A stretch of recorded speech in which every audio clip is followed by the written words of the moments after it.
Senator Reed of Rhode Island. Well, thank you very much, Mr. Chairman, and thank you, panel, for your insights.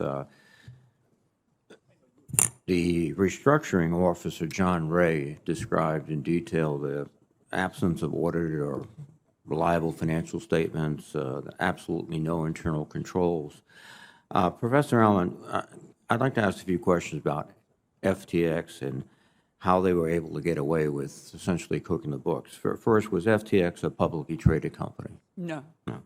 As a private company, was FTX required by law to disclose basic information to the public about its business, like audited financial statements? No. Was FTX required to disclose transactions with related parties, like Mr. Bankman-Fried's hedge fund called Alameda Research? No. And also Mr. Hilary's example, that would be required to be disclosed. Was FTX required to have a chief financial officer or disclose whether a financial expert was on the board of directors? No. Was FTX auditor required to attest to the effectiveness of the company's internal and corporate controls? No.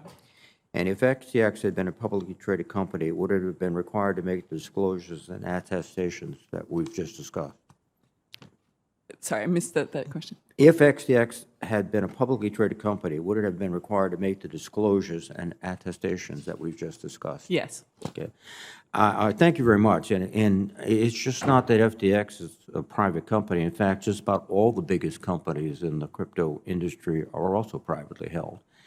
In September, I introduced S4857, the Private Markets Transparency and Accountability Act, which would require the nation's biggest private companies, including FTX, to disclose basic information about their financial condition and comply with basic corporate governance requirements.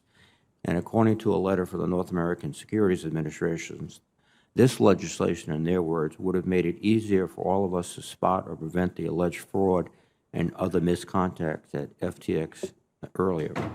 So, Mr. Chairman, I would ask unanimous consent to include this letter in the record. Without objection, Sword. Yeah.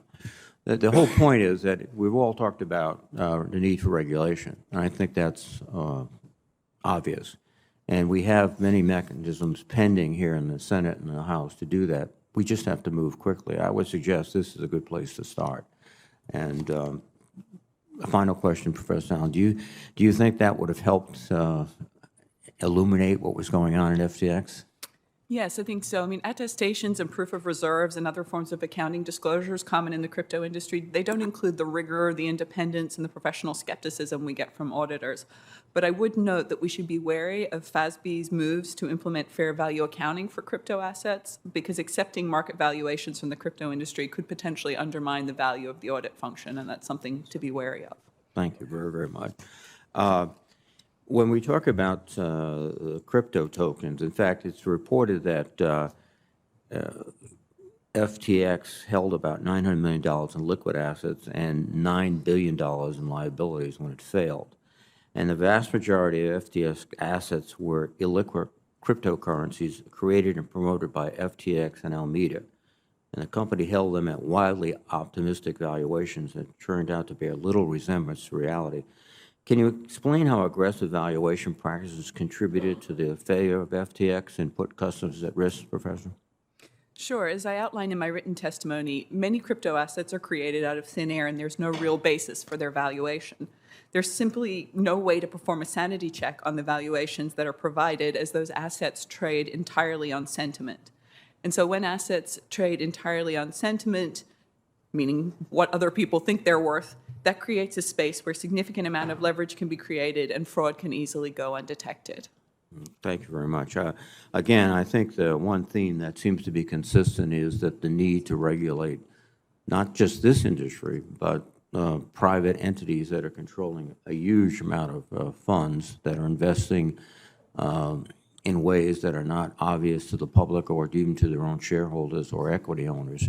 And we have to move, I would suggest, as a starting place, the legislation I proposed. Thank you, Mr. Chairman.